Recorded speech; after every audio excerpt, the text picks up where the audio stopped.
Bismillahirrahmanirrahim. Assalamualaikum warahmatullahi wabarakatuh. Alhamdulillah nahmaduhu wa nasta'inuhu wa nastahdihi wa nastaghfiruh. Wa na'udzu billahi min syururi anfusina wa min sayyiati a'malina. Man yahdihillahu fala mudilla lahu wa man yudlil fala hadiya lahu. Asyhadu an la ilaha illallah wahdahu la syarika lahu wa asyhadu anna sayyidana Muhammadan abduhu wa rasuluh. Allahumma salli wa sallim wa zid wa barik ala sayyidina Muhammad abdika wa rasulika an-nabiyyil ummi wa ala alihi wa sahbihi ajma'in. Subhanaka la ilma lana illa ma 'allamtana innaka antal alimul hakim. Rabbi shrah li sadri wa yassir li amri wahlul 'uqdatan min lisani yafqahu qawli. Amma ba'd. Alhamdulillah thumma alhamdulillah. Syukur pada Allah Subhanahu wa taala atas nikmat serta limpahan kurniaan daripada Allah. Dengan izinnya kita dapat bertemu pada pagi yang malam yang berbahagia ini, yang mana kuliah ataupun pengajian fiqh munakahat, iaitu berkaitan dengan nikah kahwin, cerai dan seumpamanya, sudah tertangguh lebih kurang hampir 2 minggu ataupun 2 minggu, sebab kesibukan yang tak dapat saya nak elakkan. Saya baru saja bertugas di tempat baru di Putrajaya, jadi ada nak kena selesaikan, nak kena uruskan urusan-urusan dalaman dan sebagainya. Jadi saya tangguh pengajian ketika itu, dan insya-Allah akan bersambung seperti biasa. Lagipun PKP ni, kita tak ada buat apa-apa. Saya pun setakat ini belum diarahkan lagi ke pejabat, walaupun di sektor kerajaan mereka dibenarkan untuk berada di pejabat kerajaan lebih kurang dalam secara bergilir, tapi setakat ini saya belum dapat lagi arahan daripada pihak atasan untuk datang ke majlis ataupun datang ke pejabat. Baik, tuan-tuan dan puan-puan dirahmati Allah Subhanahu wa taala, kita sambung bab berkaitan dengan talak ya. Kita dah masuk talak yang mana bahagian keempat. Kita dah bincangkan sebelum ini talak ta'liq. Begitu juga kita ceritakan tentang talak secara bergurau, ia tetap dikira sebagai jatuh, dan syarat-syarat talak dan sebagainya. Ya, bagaimana cara talak disyariatkan, iaitu talak ta'liq ataupun bergantung dan sebagainya. Maka ini semua sudah kita bincangkan. Kalau tuan-tuan untuk mendapatkan penjelasan yang lebih mendalam ataupun lebih terperinci, maka boleh rujuk di bahagian Falak Negeri Sembilan ini tuan-tuan, untuk dilihat pada episod yang ke-20. Sekarang ni kita sudah menyamai ataupun masuk episod yang ke-21 pengajian. Alhamdulillah, banyak juga pengajian kita sudah ada kan. Jadi insya-Allah pada malam ini kita akan masuk bab berkaitan dengan pengecualian dalam talak. Pengecualian talak ni kata, aku ceraikan kau dengan talak 3 kecuali 1. Jatuh berapa tuan-tuan? Aku talakkan kau dengan talak 3 kecuali 3. Macam mana nak selesai? Adakah ini dikira sebagai jatuh talak? Itu penting tu. Aku ceraikan kau kecuali talak 2. Jatuh berapa tu? Tidak, aku ceraikan kau kecuali 1. Jatuh berapa? Tapi kalau kita kata aku ceraikan kau, selagi mana dia tak sebut berapa bilangan, maka jatuh 1. Kata aku ceraikan kau, jatuh 1, walaupun niat gurau sekalipun, walaupun niat main-main sekalipun. Sebab berdasarkan hadis Nabi SAW. Baik, manakala kalau yang disebutkan aku ceraikan kau dengan talak 1000, jatuh berapa? Jatuh 3. Sebab dia ambil yang maksimum tu, dia kira mubalaghah kepada maksud jatuhnya talak 3 itu. Ya, maka tuan-tuan dan puan-puan dirahmati Allah Subhanahu wa taala, jadi macam mana kita nak kira kalau ada pengecualian? Ya, baik, talak yang disertakan dengan pengecualian adalah sah, sebagaimana talak-talak yang lain, atau ditalakkan dengan sifat, dengan syarat. Ya, baik, dimaksudkan dengan pengecualian itu ialah suami menghimpunkan lebih daripada satu talak dalam satu lafaz dan membuang bilangan tertentu. Ya, contohnya lah dia sebut lebih daripada satu, 2 ke 3 ke 4 ke 5 ke, tetapi dia membuang sebahagiannya. Aku talakkan kau talak 5 kecuali 2. Jatuh apa? Jatuh 3 lah. Kalau tak kecuali pun tetap jatuh 3 juga. Ya. Sebagai contoh dalam kitab Fiqh Haji disebut, engkau diceraikan talak 3 kecuali 1 talak atau 2 talak. Itu. Aku ceraikan kau talak 3 kecuali 1 atau 2 talak. Salah satu lah kan macam mana disebut. Ya. Hal ini kerana gaya bahasa menggunakan perkataan kecuali ini merupakan gaya bahasa orang Arab dalam penggunaan Al-Quran dan Sunnah. Dalam bahasa kita pada juga, ya, engkau keluar daripada rumah ni, kau jangan balik daripada sini kecuali kau minta maaf. Kecuali itu maksudnya ada chances lah nak dapat balik rumah lagi. Sebab kau keluar rumah sampai bila-bila, kau jangan balik sini lagi. Maksudnya tidak ada exception, tak ada apa-apa pengecualian. Maksudnya terus berlaku, terus dihalang. Tapi itu disebutkan dalam Al-Quran, memang disebutkan. Dan contohnya dalam Al-Quran Allah Subhanahu Wa Taala berfirman dalam surah Al-Ankabut ayat 14, falabitha fihim alfa sanatin illa khamsina aman. Yang bermaksud maka tinggallah ia dalam kalangan mereka selama 950 tahun. Ya. Kalau bahasa Arab, orang nak kata kisah Al-Ankabut ni cerita tentang Nabi Nuh, ya, yang mana berdakwah kepada kaumnya selama 950 tahun. Nampak? Jadi bahasa Arab dia kata Nabi Nuh duduk bersama dengan kaumnya, berdakwah dengan kaumnya selama 1000 tahun kecuali 50 tahun. Maksudnya kalau kita jemahkan 950 lah. Tapi gaya bahasa Arab memang macam tu. Ya, bila dia tanyakan tentang bagaimana jam kan, ya, sa'akam al-an as-sa'ah al-hadiyah 10 illa thuluth illa rubu'. Ya, iaitu dia kata pukul 12 kecuali suku, maksudnya 11:45. Dia kata as-sa'ah al-hadiyah 10 illa thuluth, maksudnya pukul 11:40. Tapi dia kata pukul 12 kecuali 20 minit. Maksudnya dia tolak 20 minit. Itu laras bahasa Arab yang biasa digunakan. Ya, kita ada tapi kita tidak meluas seperti bahasa Arab. Tapi kalaulah berlaku dalam talak, sebagaimana lafaz sarih, talak, cerai, ada perkataan pengecualian. Bila ada perkataan pengecualian tu ada kiraannya dan bagaimana cara hakim nak kira tu macam mana. Ya, dia kata tidak aku talakkan kau kecuali 2. Macam mana? Tu dikira 2 lah. Tapi dia kata tidak, aku talakkan kau dengan 3 kecuali 2. 1 lah jadinya. Tidak aku ceraikan kau dengan talak 3 kecuali 1. Jatuh 2 lah. Nampak?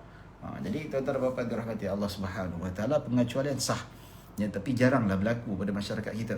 Ya, baik. Oleh itu harus menggunakan perkataan kecuali dalam lafaz talak dan menentukan bilangan talak yang dimaksudkan. Maksudnya boleh, ya, kalau nak bercerai katakanlah tak ada persamaan, tidak boleh hidup bersama, tak boleh nak teruskan perkahwinan, dia nak lafazkan talak, aku ceraikan kau. Sama ada nak lafazkan bilangan atau tidak, ya. Kalau tak sebut bilangan, dia akan jadi 1 automatik. Tapi kalau kita sebut bilangan, dia ikut bilangan tu lah. Ya, tapi ataupun nak sebut bilangan tapi ada pengecualian seperti mana disebut, ceraikan kau dengan talak 3 kecuali 2. Ya. Tapi pengecualian ni ada syarat-syaratnya. Ya. Maksudnya apakah syarat talak pengecualian itu? Baik, suami hendaklah berniat menghubungkan pengecualian talak dengan lafaz talak yang asal. Ya, maksudnya bersambung. Ya, aku talakkan kau dengan talak 3 kecuali 2. So jatuh 1. Ya, tidak boleh lepas dia lafazkan talak 3 tak bersambung, kemudian bersambung itu dia terlintas. Mula-mula aku ceraikan kau dengan talak 3. Alamak, menyesal. Kecuali 2. Tak boleh.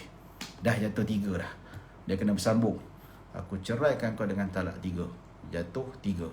Lepas tu baru, alamak, kecuali 2. Cop. Tak boleh. Sudah terlambat. Ya, anakku Syazali. Maka dia tidak boleh terhenti. Ya, kecuali kalau kata aku ceraikan kau talak 3, pop, terbatuk. Tapi memang niat dia untuk sambung. Ya, terbatuk. Kecuali 2. Itu tak apa. Ya, tapi bukan dia sengaja batuk ya. Tapi memang keuzuran menyebabkan dia terbatuk, tergantung, terberhenti. Ya. Maka kalau dia berhenti lepas tu disambung terlintas untuk letak pengecualian, maka pengecualian itu tidak kira, maka jatuhlah talak itu. Ya, itu terdapat dirahmati Allah SWT. Bagaimana pula kalau lafaz talak, aku ceraikan kau dengan talak 1 kecuali 1. Ya, jatuh talak tak? Yes, jatuh talak. Sebab apa? Aku ceraikan kau. Itu lafaz sarih. Ya, 1 kecuali 1 itu sia-sia. Namun sudah dikira sebagai terlafaznya talak itu, aku ceraikan kau dengan talak 1 kecuali 1. Ya. Tapi kan kosong, Ustaz. Ya, kosong tu tolak tepi. 1 kecuali 1 itu tolak tepi. Tapi aku ceraikan kau. Itu sudah termaktub. Sebab apa? Sebab 1 kecuali 1 itu sia-sia.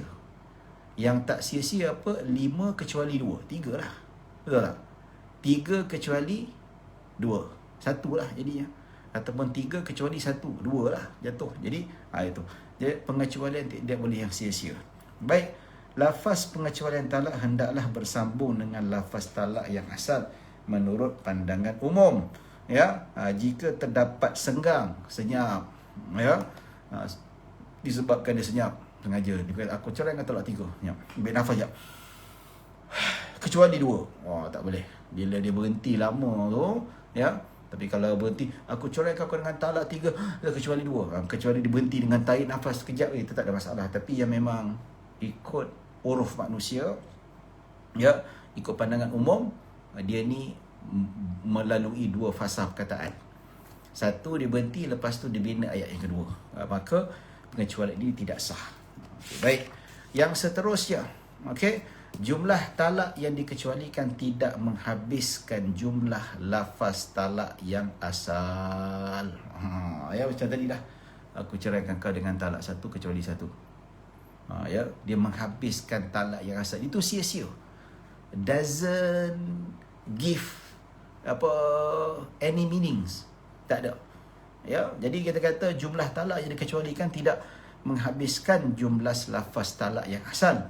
Contohnya, engkau ku ceraikan dengan talak 3 kecuali talak 3. Nampak tu? Macam tadi lah saya sebutkan. Pengecualian ini adalah sia-sia dan talak jatuh sebagaimana lafaz sebelum pengecualian. Maksudnya, yang sia-sia tu 3 kecuali 3. 3 tolak 3. Walaupun hakikatnya kosong, tapi dia sudah melafazkan lafaz talak cerai. Ya. Baik, sayogia diketahui bahawa lafaz pengecualian. Ada juga orang tanya, Ustaz, bagaimana? Ya, aku pisahkan kau dariku dengan talak 3, jatuh kecuali 3. Ya. Jadi, tu macam mana jatuh ke tidak?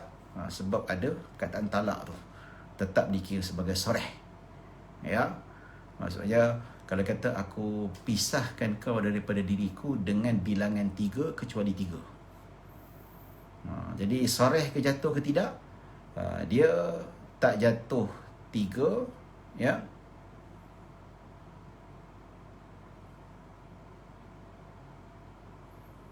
Ya.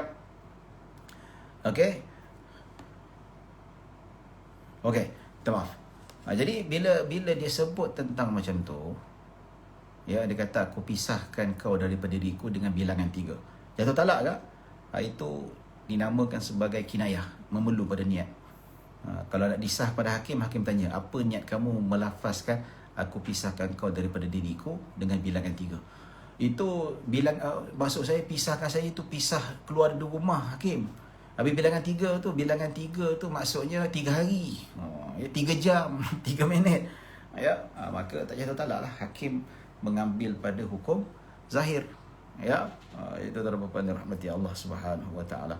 Maka pengecualian macam tu tidak dikiralah sebagai satu perkara yang sia-sia.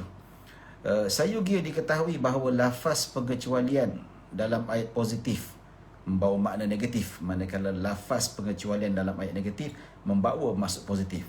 Hal ini adalah kerana pengecualian memberi makna yang berlawanan dengan makna lafaz asal. Jika suami berkata, aku tidak menceraikan engkau kecuali 2 talak, maka jatuh talak 2. Yang sama ada, aku tidak menceraikan kau kecuali dengan talak 2. Aku tidak menceraikan, nampak tak? Ya, tapi di hujung tu dia mempositifkan talak itu, maka jatuh 2. Ataupun aku mentalakkan kau dengan talak 3 kecuali 2, maka jatuh 1, dah jadi jadi satulah talak 2. Jadi macam tu juga, dia ada 2 jenis bentuk pengecualian ataupun pengasingan dekat situ. Ya. Baik tuan-tuan dan puan-puan dirahmati Allah Subhanahu wa taala, kita habis bab perbincangan mengenai Allahumma salli ala sayyidina Muhammad, pengecualian, talak pengecualian. Ya. Baik, kita masuk bab pula menyerahkan talak kepada isteri. Mantap ya. Maksudnya ya, interesting. Ya. Yang tak pernah belajar tu bab menakahat, kalau kita tahu, kita tengok, dia menyatakan bahawa suami boleh bagi hak talak kepada isteri. Nampak tak?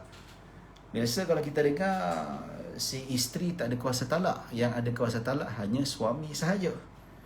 Tapi macam mana pula dalam kitab fiqah disebut suami boleh menyerahkan talak kepada isteri dia.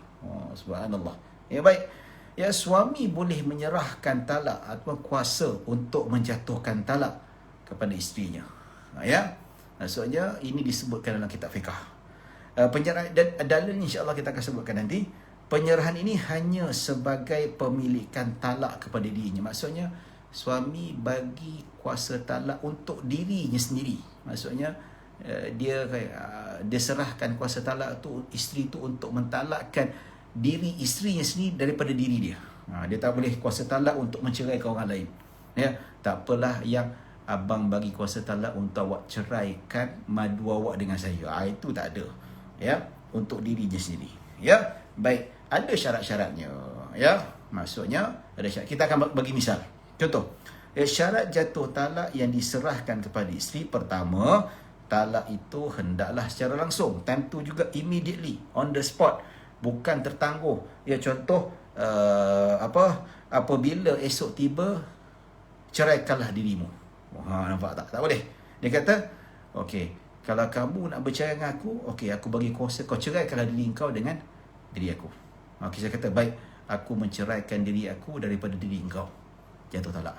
Sekarang, ya, tak boleh dia kata, okey, aku bagi kuasa talak cerai besok. Maksudnya besok, maka kau cakap aku menceraikan diriku daripada suamiku.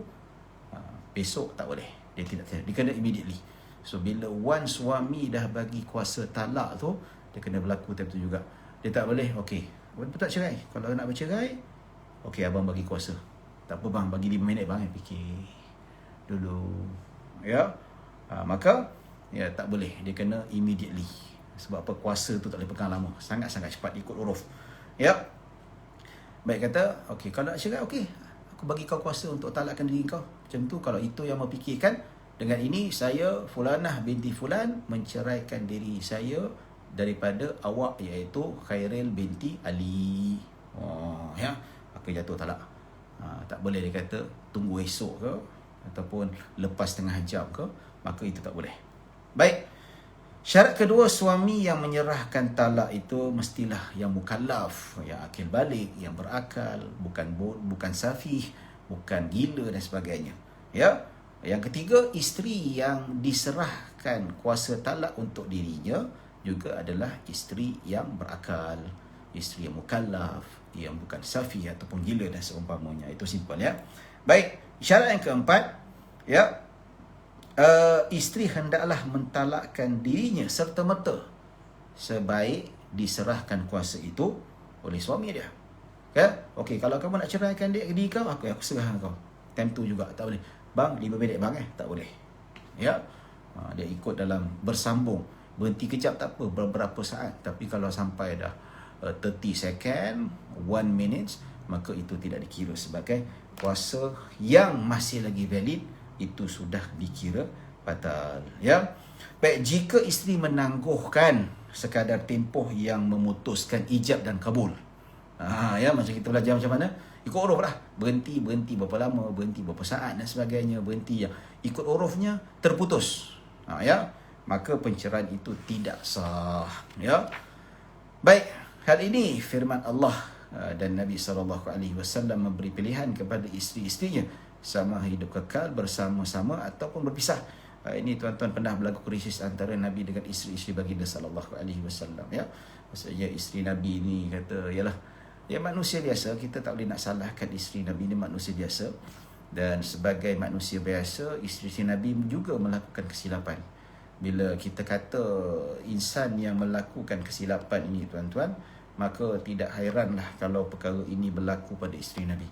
Maka apabila yang berlaku kesilapan yang dilakukan oleh isteri-isteri Nabi, maka Nabi lah berperanan untuk menegur dan memperbetulkan mereka. Ya. So jangan jadi macam Syiah kata, tengok isteri Nabi ni kurang hajar betul. Tengok sahabat-sahabat Nabi ni kurang hajar betul. Ya, itu buat silap, buat Nabi marah dan sebagainya. Come on lah. Para sahabat bukan Nabi yang maksum seperti mana kamu wahai Syiah mendakwa imam-imam kamu ni maksum seperti Nabi. Ini bid'ah dalam akidah yang jelas. Ya, jadi tak boleh. Ya, jadi memang ada berlaku kesilapan. Maksudnya isteri Nabi ni mengharapkan kekayaan, minta emas, minta perak dan sebagainya. Ya, maka Nabi SAW kata, kalau kamu inginkan, ya, dalam boleh rujuk lah, saya tak nak baca tafsir nanti panjang pula. Jadi ya, baca surah Al-Ahzab ayat 28, catat. Ya, boleh baca tafsirnya bagaimana. Ya, para sahabat wanita isteri Nabi meminta. Yalah, biasa tuan-tuan, isteri kita pun kadang-kadang minta. Ya. Itu biasa tu. Jadi dia kata, mintalah emas, bagilah sikit harta dan sebagainya. Jealous tengok isteri orang lain ada harta. Maka Nabi SAW kata, Allah perintahkan kepada Nabi Muhammad supaya berkata kepada isterinya, qul li azwajika in kunta turidnal hayata dunya wa zinataha fata'alaina umatti'ukunna wa usarrihukunna sarahan jamila wa umatti'ukunna wa usarrihkunna sarahan jamila. Dia kata, kalau nak harta, okey, aku bagi kau kekayaan dan aku lepaskan kau. Maksudnya bagi pilihan. Kalau nakkan kekayaan, ceraikan diri kau daripada aku dengan cara baik. Ini dalilnya. Ya, maka tuan-tuan dan puan-puan dirahmati Allah Subhanahu wa taala, apabila turun ayat Al-Quran menegur isteri Nabi SAW, ya, dalam lantas itu isteri Nabi pun sedar, tak apalah Rasulullah, miskin pun miskin lah, dapur tak berasap pun tak apa, yang penting duduk dengan kau jauh lebih baik, itu yang lebih dituntut, yang itu lebih diharapkan. Akhirnya semua isteri Nabi tak pilih kekayaan, mereka memilih Rasulullah SAW. Kan baik isteri Rasulullah tu pernah buat silap, tersilap dalam percaturan hidup, kemudian mereka kembali pada Allah. Itulah berkat didikan Nabi SAW. Kita ni duk kena tegur, tak berubah-berubah. Mak ayah tegur kita, punyalah, ya Allah, lama sungguh bertegur, tak berubah-ubah juga. Cikgu tegur, orang tua, pakcik tegur, atuk kita tak berubah. Tapi isteri Nabi SAW, sekali teguran, terus jadi baik dah, terus tak nak harta lagi dah, nak hidup bersama dengan Nabi, nak hidup memperjuangkan agama Allah Subhanahu wa taala, mempertahankan akidah Islam yang mulia ini tuan-tuan. Ya, tuan-tuan dan puan-puan dirahmati Allah Subhanahu wa taala. Ya, kita masih lagi berlegar dalam bab talak. Ya, kita masuk dalam bab masalah talak. Ya. Baik, kalau talak itu dilafazkan dalam bahasa asing bagi seseorang itu. Ya, macam seorang ni dia tak reti cakap bahasa Arab. Ya, tapi dia talak, dia dengar tu, dia main sebut aja. Ya. Contoh, ada saya ni pandai bahasa Arab, boleh bahasa Arab lah. So saya cakap dengan kawan saya, Man, kau cakap dengan isteri kau, cakap apa? Cakap je, nanti makna aku beritahu lepas ni. Cakap apa? Okey, kau cakap, dia datang rumah dia, macam duduk, okey, aku nak ajar kau bahasa Arab, cuba kau lafazkan perkataan ni pada isteri kau. Weh, aku tak reti lah bahasa Arab. Pendek, simple, 2 patah perkataan tapi 1 ayat. Okey, Kau cakap dengan isteri kau. Apa dia? Okey. Cakap anti taliq. Dia kata, iya kah? Oh, dia pun dalam fikir kata, Ustaz Said ajak ni mesti maksudnya I love you. Dia kata, wahai isteriku anti taliq. Jatuh tak? Sedangkan dia tak faham. Ya. Sedangkan dia tak faham, dia kena main dengan saya. Kena tipu dengan saya. Ya, masa saya kat Mesir tu, masa dululah, 18 tahun yang lalu. Ya, tahun 97. Ya. Saya belajar kat Mesir, graduate pada tahun 2001-2002. Baik. Masa tu saya pergi belajar dekat sana, pergi dekat kedai Arab namanya Khan Khalili. Duduk dekat sebelah Masjid Sayyidina Husin. Seberang jalan tu Universiti Al-Azhar. Bila kita sampai tu, kita datang tengok kawan-kawan di sini bawa pergi jalan-jalan tengok. Adalah Arab kata, mari sini, mari. Boleh cakap Melayu sikit lah. Dia kata, mari sini beli barang, harga mahal. Kita pun terketawa, terbahak-bahak. Dia kata, orang Melayu mana lah yang duk ajar ni? Orang Melayu mana lah yang duk pedajal ni? Dia kata, ini perangai tak, ataupun ya, ini tak bagus lah. Kalau kita nak ajar tu, ajar betul-betul lah. Ni kadang-kadang nak ajar supaya kita ni dia kata apa bahasa Melayu, greeting, apa khabar ke, how are you ke, dia gunakan bahasa mencarut, ajar orang Arab mencarut, ajar Mak Salim mencarut. Ini satu etika tak bagus lah, ya. Tapi yang ajar harga mahal tu memang aniaya sungguh lah. Betul tak? Ya, jadi saudara-saudara dirahmati Allah Subhanahu wa taala, maka dia kata, okey, aku ajar kau sebut anti taliq. Ya. Kalau ikut terjemahkan, maksudnya aku cerai, engkau diceraikan. Maksudnya aku ceraikan kau, kalau terjemah bahasa Melayu. So bila dia, maksud dia apa? Saya kata, kau tahu maksud dia? Maksud dia, aku ceraikan kau. Oh, kau gila ke apa? Yo, dia punya mengamuk. Kau dipedajal aku, mata-mata aku tak reti bahasa Arab, aku tak faham makna dia, kau ajar aku, habis macam mana? Aku nak kena rujuk balik lah. Tinggal lagi 2 macam tu. Oh, dia punya marah tu. Dia punya marah, punya dahsyat punya marah tu. Ya. Maka jatuh tak talak, maka tidak jatuh talak. Ya, sebab apa? Dia tak faham makna dia. Tak, dia tak reti bahasa Arab, kecuali kalau dia belajar immediately. Kata, kau cakap dengan bini kau anti taliq. Maksud dia apa? Aku ceraikan kau. Okey. Dia dah faham, dia pun cakap. Walaupun tak pernah belajar bahasa Arab, tapi dia tahu perkataan tu maksudnya kamu diceraikan, maka jatuh talak, tuan-tuan. Ya. Walaupun isteri dia faham, kebetulan isteri dia ustazah, dia bukan ustaz. Kata anti taliq. Abang cakap apa tu bang?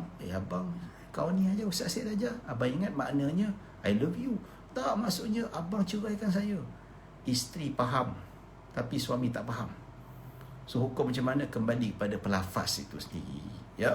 Maksudnya pelafaz kalau faham bahasa apa sekalipun, maka jatuh talak. Kalau dia tak faham, bukan bahasa dia, ya, maka dikira sebagai orang yang tidak menjatuhkan talak pada isterinya, tuan-tuan dan puan-puan dirahmati Allah Subhanahu wa taala. Ya, tapi kalau cakap apa-apa bahasa yang dia lafaz dia faham. Macam contoh, saya ni tak belajar bahasa Hindustan, tapi saya belajar part sikit nak ceraikan bini tu dalam bahasa Hindustan. Saya pun sebut dalam bahasa Hindustan. Saya faham makna dia, walaupun itu je lah yang Hindustan saya faham, maka jatuh talaknya, tuan-tuan. Ya. Tuan-tuan dan puan-puan dirahmati Allah Subhanahu wa taala, maka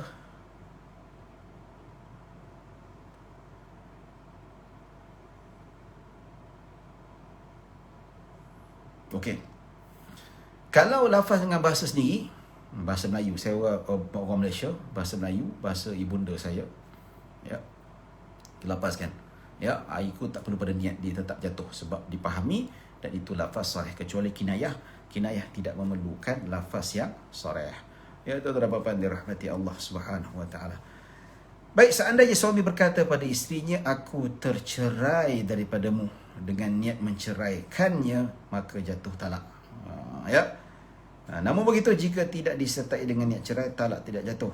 Hal ini adalah kerana lafaz tersebut apabila disandarkan bukan pada tempatnya, ia menjadi lafaz kiasan. Ini ada orang tanya saya. Ya.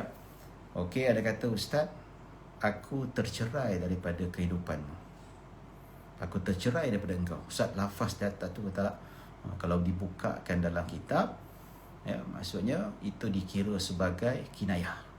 Tapi kalau cerai itu sebab diceraikan, maksudnya cerai itu tak sesuai letak pada suami, maka memerlukan niat. Kalau niat cerai dia jatuhkan, tapi kalau tak ada niat maka tak jatuh, dikira sebagai kinayah. Yang tak perlu pada niat, cerai ataupun lafaz talak itu dinisbahkan, dibebankan kepada isteri, barulah jatuh walaupun tanpa niat. Ya, itu terdapat dirahmati Allah Subhanahu wa taala. Okey, jika suami berkata, ya, engkau diceraikan 3 kali. Ya, kalau disebut macam tu, adakah jatuh 3 atau tidak? Engkau diceraikan. Bahasa Arab, anti talik. Jatuh 3 ke jatuh 1, tuan-tuan? Nah, ni ada perbahasan, ya. Ada perbahasan panjang di kalangan para ulama, ya, ada khilaf di kalangan para ulama. Yang muktamadnya ada 2 keadaan. Kata Imam Nawawi rahimahullahu taala, kalau dia sebut ada berhenti setiap perkataan itu, setiap ayat, ya, aku ceraikan kau ataupun kau diceraikan. Aku ceraikan kau. Sama ada bersambung-sambung atau berhenti. Kalau berhenti, aku ceraikan kau. Ambil nafas. Aku ceraikan kau. Ambil nafas, buang nafas. Aku ceraikan kau. Ataupun aku ceraikan kau. Balas basah. Aku ceraikan kau. Tengok komputer. Aku ceraikan kau. Ini jatuh 3. Walaupun bukan niatnya untuk menjatuhkan talak 3, tapi sebab dia separatekan setiap lafaz talak, ayat talak tu, maka umpama jatuh 3. Ya. Berlainan pula kalau bersambung. Engkau diceraikan. Satu nafas. Ya. Ini boleh jadi jatuh talak 2, boleh jadi jatuh talak 3 ataupun jadi talak 1. Macam mana kalau dia jatuh talak 1? Kalau dia niatkan pengulangan itu untuk sebagai ayat penguat, bukan ayat ulangan. Macam dalam bahasa Arab kan, ada lafaz taukid, taukid lafzi, ya, dhahabtu, aku telah pergi. Maksudnya betul-betul lah pergi, bukan saya pergi 2 kali. Aku dah pergi. Maksudnya pertama tu sebagai pengkhabar bahawa dia memang dah pergi. Yang ayat kedua tu, yang ulangan itu, sebagai penguat, nak menunjukkan untuk memberi keyakinan pada seseorang itu, aku dah pergi, bukan tipu punya cerita. Nampak? So, kalau dia lafaz yang bersambung, aku ceraikan kau. Kalau pengulangan sebanyak 2 kali ayat cerai itu, niatnya untuk penguat, bukan untuk jatuhkan talak 3, maka dia kira jatuh talak 1. Dengan syarat bersambung-sambung, tidak ada gap. Nampak tu? Ya. Tetapi yang kedua boleh jadi jatuh talak 3 kalau lafaz ataupun ayat menceraikan isteri diulang 3 kali, bukan dengan niat untuk penguat ayat, tetapi memang nak jatuhkan talak 3, maka jatuh talak 3, tuan-tuan. Nampak? So, saya ulang balik, tuan-tuan. Bila kita sebut tentang perkara ni, ada 3 cara biar pengulangan. Kalau pengulangan ayat cerai, aku ceraikan kau. Dan setiap ayat tu ada gap, berhenti. Itu jatuh talak 3 walaupun tak ada niat. Sebab apa? Gap itu menunjukkan dia adalah ayat yang berbeza, dan setiap ayat berbeza itu menunjukkan niat yang baru dan menunjukkan jatuhnya talak untuk beberapa kian kalinya, sebanyak 3 kali. Manakala cara kedua, dalam bentuk kedua, bersambung-sambung. Aku ceraikan kau, satu nafas 3 kali. Itu bergantung pada niat. Hakim kena tanya, kamu lafaz 3 kali berturut-turut dengan bersambung, tak ada berhenti, itu niat kamu apa? Oh, niat saya, Hakim, niat saya sebenarnya sebagai ayat penguat saja. Niat saya tetap talak 1. Okey, jatuh talak 1. Tapi dia kata, Hakim tanya, kamu lafaz 3 kali, aku ceraikan kau. Dalam keadaan 3 kali sebutan, ayat itu diulang, dan tambah pula dia bersambung-sambung. Apa niat kamu sebenarnya? Tak nak bohong lah, Hakim. Niat saya memang talak 3. Jatuh talak 3. Ya. Baik, tuan-tuan dan puan dirahmati Allah Subhanahu wa taala. Masa cepat berlalu. Ya. Kita dah hampir setengah jam, ya. Baik, jadi bila kita sebutkan tentang perkara ini, dia boleh jatuh kalau situasi macam itulah. Baik, dalam situasi lain, dalam permasalahan cerai ini tuan-tuan, jika suami berkata kepada isterinya, insya Allah engkau tercerai, insya Allah engkau diceraikan, jatuh talak tak? Ini juga tertakluk pada niat suami. Kalau suami melafazkan, dia kata apa?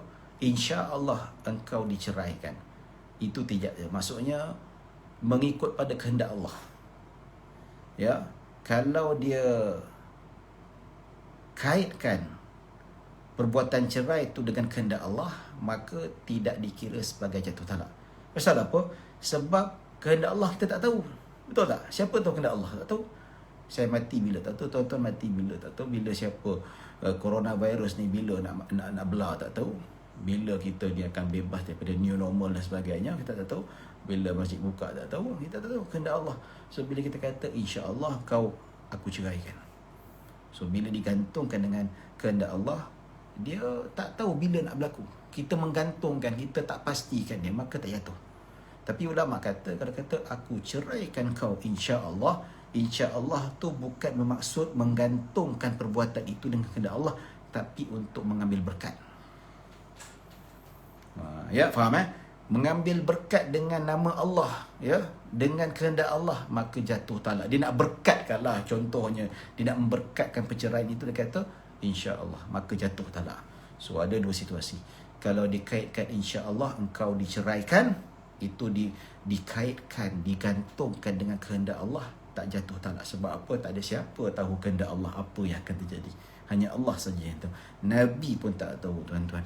Tapi kalau dia kata insya-Allah engkau diceraikan ataupun aku ceraikan kau, dengan niat insya-Allah tu tabarrukan, mengambil berkat daripada nama Allah, maka talak jatuh. Ya, sebab itu bukan bermaksud dikaitkan dengan kehendak Allah, tapi dikaitkan dengan mengambil berkat. Konon-kononnya perceraian itu diberkati dengan nama Allah Subhanahu Wa Taala. Macam contoh, bismillah, dengan nama Allah aku ceraikan kau. Nampak tak? Dia dikaitkan dengan nama Allah untuk mengambil keberkatan. Ya. Baik, tuan-tuan apa-apa yang dirahmati Allah Subhanahu Wa Taala, ada permasalahan yang lain. Okey. Kalau isteri melafazkan perkataan yang tidak disenangi oleh suami, ya, dia kata abang ni bodoh lah, abang ni teruk lah.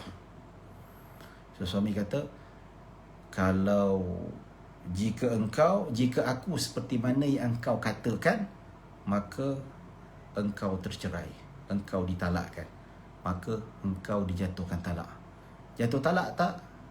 Jatuh talak. Walaupun suami itu tak bodoh, walaupun suami itu bukan jahat. Sebab apa? Sebab dia kaitkan bahawa penceraian itu, talak itu dengan apa yang isteri kata. Katakan, abang ni bodoh lah. Okey, kalaulah abang ni seperti mana yang engkau katakan, maksudnya cerai itu ditaklikkan dengan kata-kata isterinya, bukan dia tu bodoh, maka jatuh talak itu. Nampak tak? Ya. Kecuali kalau dia kata abang ni jahat, abang ni ahli maksiat, ataupun abang ni penzina, contoh. Ya. Okey. Kalau aku bersifat, ya, kalau aku bersifat seperti mana yang engkau cakap, kalau akulah betul-betul seperti mana yang engkau cakap, sifat aku seperti mana engkau cakap, maka jatuh talak. Jatuh talak tak? Tak jatuh talak. Sebab suami dia bukan penzina. Yang pertama tadi, dia taklikkan talak itu dengan kata-kata, kalau aku seperti mana yang engkau kata, ya, maka jatuh talak. Ya. Tapi kalau suami kata, jikalau aku ni penzina, maka jatuh talak. So tak jatuh talak. Sebab apa? Walaupun isteri mengatakan suaminya penzina, ya, tapi dia lafaz talak, dia kata kalau aku ni seorang penzina, jatuh talak. Tidak. Sebab apa? Sebab dia bukan penzina. Dia tak pernah berzina. Dia tidak bersetubuh kecuali dengan isteri yang halal saja, tuan-tuan. Ya. Baik tuan-tuan dan puan dirahmati Allah Subhanahu wa taala. Baik, habis bab talak tuan-tuan, ya. Kita masuk bab rujuk pula. Lebih kurang kita ada masa 20 minit untuk kita habiskan. Ya, kecuali kalau ada soalan lah. Kalau tak ada soalan, kita berhenti lebih kurang dalam 10 minit sebelum pukul 10. Dan kita akan teruskan dengan soal jawab. Kalau tak ada, kita habiskan sampai lebih kurang dalam 9.55 ataupun pukul 10. Baik, tuan-tuan dan puan dirahmati Allah Subhanahu wa taala, rujuk dan hukum yang berkaitan dengannya. Okey. Baik, talak yang dilafazkan oleh suami kepada isterinya adalah dalam satu daripada keadaan berikut. Ya. Maksudnya, sebelum kita nak cerita tentang rujuk ni, kita kena tahu situasi seperti talak. So kita dapat bezakan situasi dan keadaan talak tu, maka kita dapat tahu yang mana yang dimaksudkan dengan talak mana yang boleh rujuk, yang talak mana yang tak boleh rujuk. Okey. Baik, pertama, suami menceraikan isteri sebelum persetubuhan. Nikah, lepas nikah tak sempat lagi bersetubuh, isteri masih lagi dara, dia pun ceraikan. Itu pertama. Kedua, suami menceraikan isteri dengan tebus talak ataupun khuluk. Ya, sama ada sebelum ataupun selepas persetubuhan. Boleh rujuk atau tidak? Yang pertama tadi belum sempat bersetubuh, tak pernah sentuh sikit pun. Ya. Jadi tuan-tuan dan puan dirahmati Allah Subhanahu wa taala, jatuh talak atau tidak? Boleh rujuk atau tidak? Kita bincangkan nanti. Yang ketiga, suami menceraikan isteri selepas persetubuhan dengan talak satu atau talak dua. Ini jatuh dapat rujuk atau tidak? Ya. Baik. Okey, yang keempat, suami menceraikan isteri dengan talak 3. Ni ada rujuk ke tidak? Semua dapat jawapan dah tahu dah. Ini paling nombor 4 ni paling senang kita nak tahu jawapan dia. Ya, baik tuan-tuan dan puan-puan dirahmati Allah Subhanahu wa taala. Okey. Sekarang kita sebut tentang talak sebelum persetubuhan. Ya. Katakanlah si Khairil bernikah dengan Ella. So lepas nikah saya, dia kata, aku sebelum nikah nampak lawa bini aku. Lepas nikah ni tak lawa pula. Sebelum bersetubuh dia kata, aku tak jadilah. Aku dah syok dengan perempuan lain. Aku nikahkan, aku teraikan kau dengan talak satu. So jatuh talak tak? So jatuh talak. So perempuan yang diceraikan sebelum disetubuhi oleh suaminya, maka dikira sebagai jatuh tak ada iddah. Tak boleh rujuk. Dia ada iddah. Dia tidak boleh rujuk. Wanita macam ni dia tidak ada iddah. Sebab apa? Tidak disetubuhi. So dan rujuk pun tak boleh. Macam nak rujuk tak ada iddah? Kan? Macam mana nak kata iddah, sebab dia tak mungkin dia mengandung sebab tak pernah bersentuh dengan isterinya. Ya, ada seorang kawan saya bertanya makcik dia. Ustaz juga tanyalah, dia kata makcik dia memang tak tidur sebantal. Maksudnya makcik dia tak pernah disentuh oleh suaminya selama 5 tahun. So bila diceraikan, dia kata makcik dia tu ada iddah ataupun tidak. Padahal 5 tahun tidak disentuh. Ya. Saya tanya, sebelum 5 tahun tu mula-mula kahwin tu pernah bersama tak? Adalah, dah ada anak semua dah. Tapi bila ada krisis tu, duduk berpisah 5 tahun tak bersetubuh. Tu dia dahsyat. Umur berapa tahun lah kan? Ya, ataupun 2-3 tahun ke macam mana ke, mungkin 5 tahun tu lama sangat lah kan. Ya. So macam mana dikira macam tu?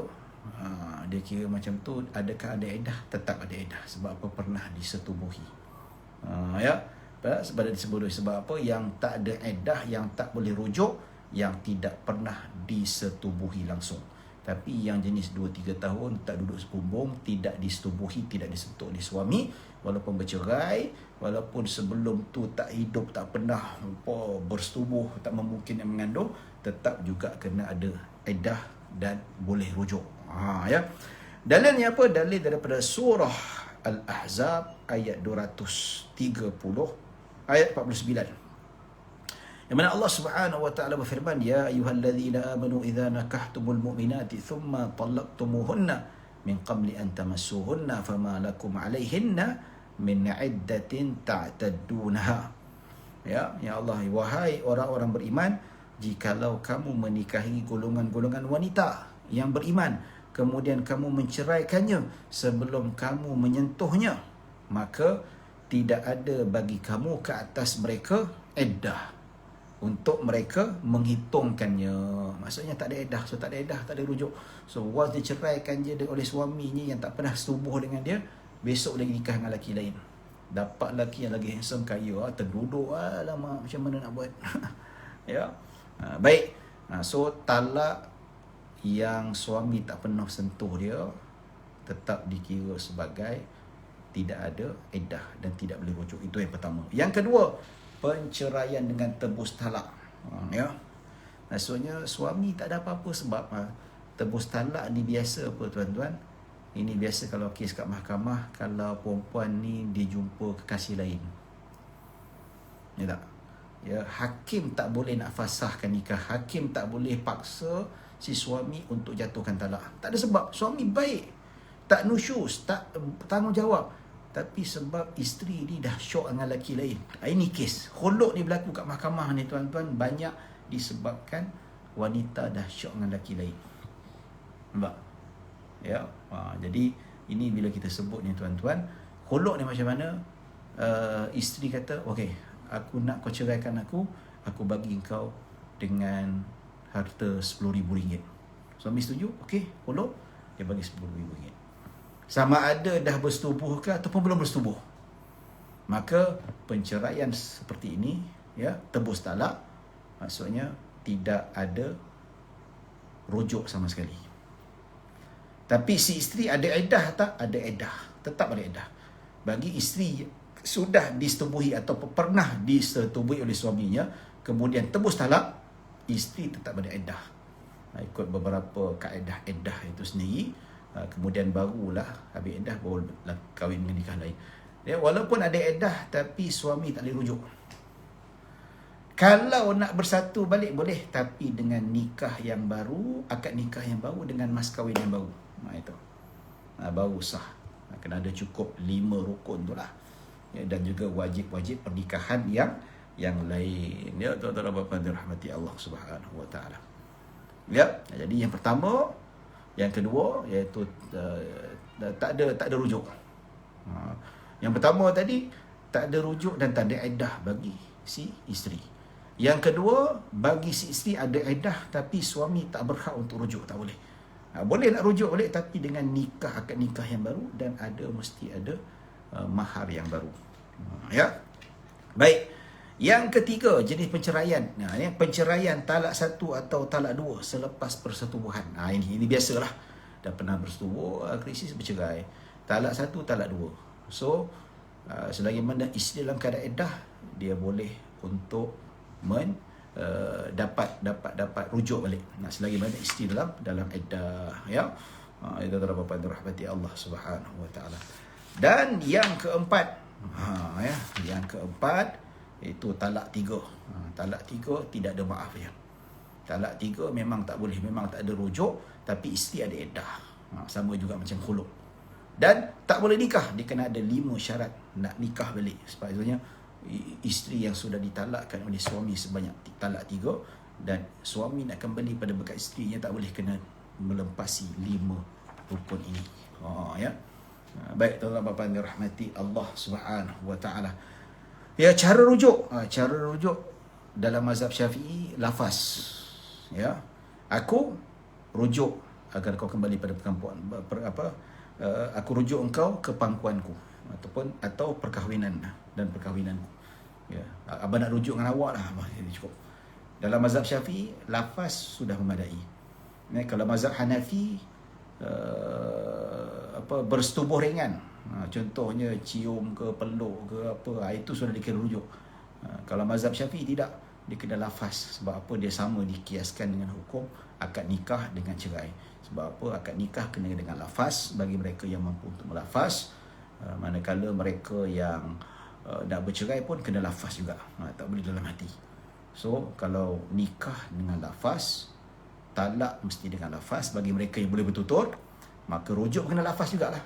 So mazhab Syafi'i dia gunakan hukum qiyas. Tapi kalau mazhab Hanafi, kalau berpuluk cium isteri dia pun dah kira sebagai rujuk. Tapi lebih selamatlah mazhab Syafi'i, tuan-tuan. Ya, kalau dalam mazhab Syafi'i, kalau dia tak lafazkan, dia bersetubuh. Maka itu haram, dikira sama, hukumnya sama seperti berzina. Nampak tak? Ya. Tuan-tuan dan puan dirahmati Allah Subhanahu wa taala. Ya. Walau bagaimanapun, rujuk ni tuan-tuan disunatkan ada 2 saksi. Sebab tu hakim dia kata kalau nak rujuk datang kat mahkamah, maka mahkamah akan cuba bawa 2 orang saksi. Datang tangan. Maksudnya saksi tu orang pejabat jugalah untuk menentukan sama ada dia ini saksi lah, dia sudah kembali balik untuk mengelakkan. Tapi kalau rujuk tanpa saksi tak ada masalah, tetap sah juga, boleh mereka untuk kembali sebagai suami isteri. Ya.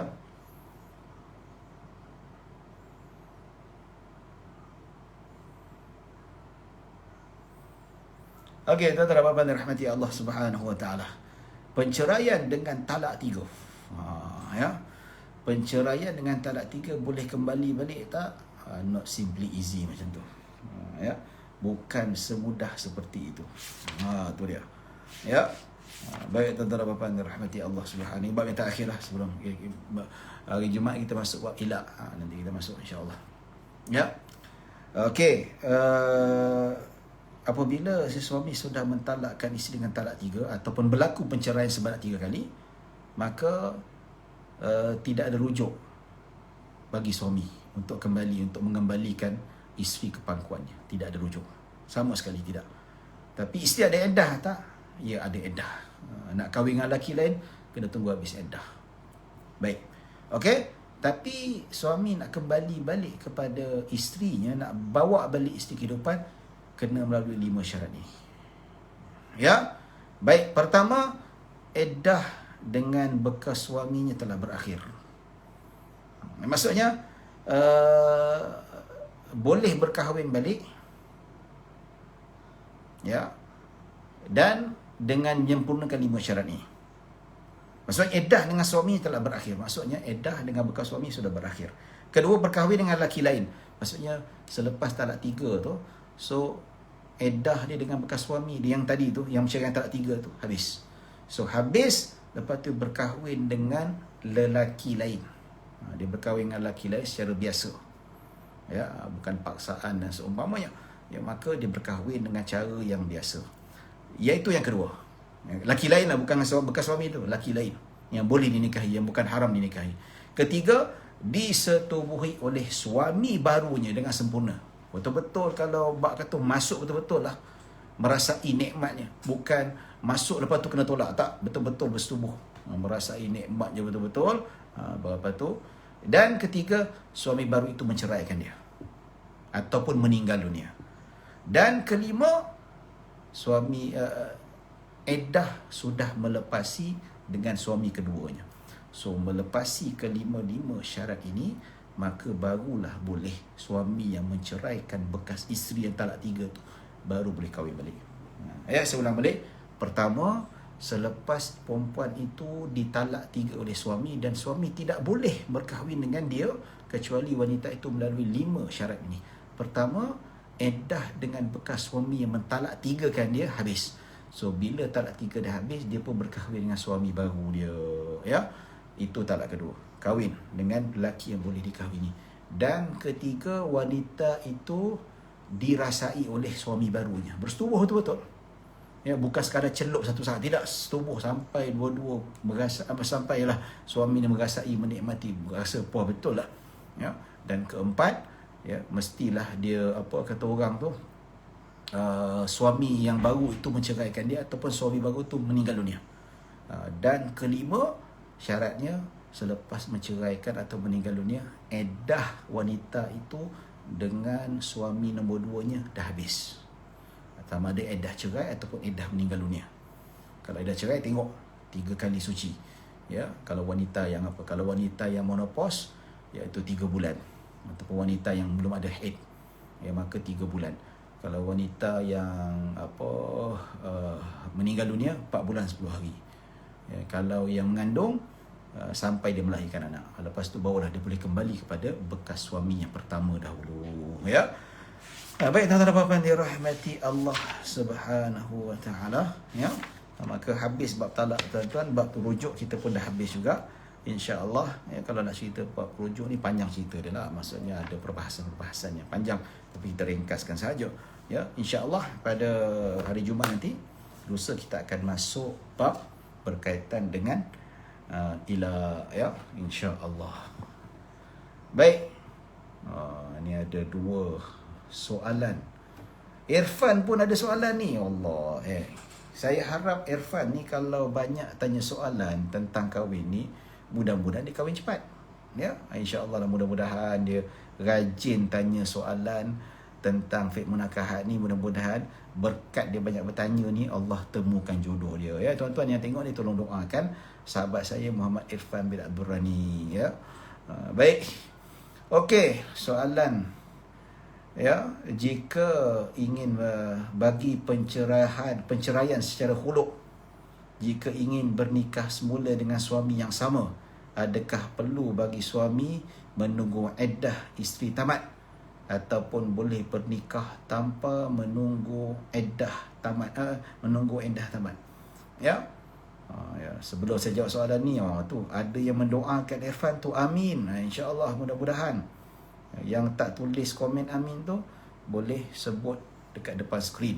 Tak tulis tak apa, tolong doakan Muhammad Irfan, ya, dapat isteri yang cantik, ya, yang kaya. Ya. Baik. Okey, boleh tanya soalan lagi tu. Macam nak bini 2 pula. Ya. Baik. Okey, kalau yang cerai khuluk, ya, tebus talak, suami nak nikah balik dengan isteri dia, perlu ada iddah ke tak perlu iddah? Ya. Pasal apa? Memang isteri dia, kalau dia mengandung pun itu memang anak dia lah. Betul tak? Tak perlu pada iddah, nikah terus boleh. Dah tebus talak, nak nikah balik, boleh. Kalau isteri setuju lah, tak boleh paksa isteri dia untuk kembali balik. Kalau isteri tak apalah bang, dah terlanjur yang 10,000 tu abang punya lah, kita nikah balik lah, daftar balik nikah, akad nikah yang baru. Ya. Lepas tu dapat duit, bayar dengan mas kahwin yang baru. Ya. Baik, tuan-tuan dan puan-puan dirahmati Allah. Dan isteri pun bijak pula. Okey bang, masa tebus talak tu dia bagi 10,000. Ya. Baik, kalau abang nak nikah balik dengan saya, ya boleh. Tapi dengan syarat mas kahwin 10,000. Bijak bini dia. Dia tak rugi ya kan? Dapat balik 10,000 tu. Tapi tak apalah, 10,000 pun dapat balik isteri dia balik. Okey lah, tak ada masalah. Ya. Baik, Irfan, jika suami menceraikan isteri tapi isteri tak dengar ataupun tanya suami, abang cakap apa ni? Suami ulang semula, kau tak dengar ke? Aku cakap, aku ceraikan kau dengan niat nak jawab apa yang isteri tanya. Maka ya, jatuh talak walaupun isteri tak dengar. Ya, tapi memang dilafazkan. So dilafazkan, kita kata kan, ya, kata kan, saya dengan kawan saya, contohnya lah kan, contohnya lah si Anwar, ya, Anwar dia cakap dengan kawan dia, Anwar cakap dengan Mahdi, hari ni aku ceraikan bini aku. Ya, Anwar lafazkan. Ya. So Anwar punya isteri kat rumah tu, walaupun tak dengar, walaupun 10,000 kilometer, sekadar suami seorang saja yang lafazkan, ya, dan dia mengaku dan orang lain dengar, maka itu dikira sebagai jatuh talak walaupun isteri tak dengar, walaupun isteri tak faham. Ya. Baik. Ya. Untuk kes talak 3, boleh ke bekas suami berpakat dengan suami isteri yang baru supaya menceraikan isteri dia? Boleh, tapi benda tu terkutuk lah. Terkutuk benda tu. Macam kira nikah Cina buta lah, haram, berdosa di sisi syarak. Ya. Baik, tuan-tuan dan puan rahmati Allah Subhanahu wa taala. So Irfan kata dia banyak soal sebab dia nak jadi kadi. Syarat kadi mesti kahwin. Tu dia. Ya, tak kahwin jangan harap jadi kadi. Ini kahwin tak lagi nak jadi kadi. Woi, tak boleh. Ya, tuan-tuan dan puan rahmati Allah Subhanahu. Jurun nikah boleh. Jurun nikah. Saya dulu kerja dengan Jabatan Negara Islam Selangor, menikah kau masa tu 1,000 jam. Saya nikahkan orang masa tu 1,000 jam. Sampai pengantin tu tak jadi nak nikah dengan saya. Tak ada lah. Bohong itu. Ya. Baik, tuan-tuan dan puan rahmati Allah Subhanahu wa taala. Baik, setakat itu saja yang dapat saya sampaikan. Mudah-mudahan kita mendapat rahmah dan maghfirah. InsyaAllah bertemu lagi pada hari Jumaat jika tidak ada aram bintang. Mohon maaf kalau ada salah silap, yang baik hanya daripada Allah Subhanahu wa taala. Kekurangan kesilapan datang daripada diri saya sendiri. Aku qouli hadza wa astaghfirullahal azim li wa lakum wa lisairil muslimin wal muslimat wal mu'minina wal mu'minat. Maka saya tutup majlis kita ini dengan tasbih kafarah dengan suratul Asr. Subhanakallah wa bihamdika asyhadu an la ilaha illa anta astaghfiruka wa atubu ilaik. Bismillahirrahmanirrahim. Wal 'asri innal insana lafi khusr illa alladhina amanu wa 'amilus salihat wa tawassaw bil haqqi wa tawassaw bis sabr. Assalamualaikum warahmatullahi wabarakatuh. Terima kasih.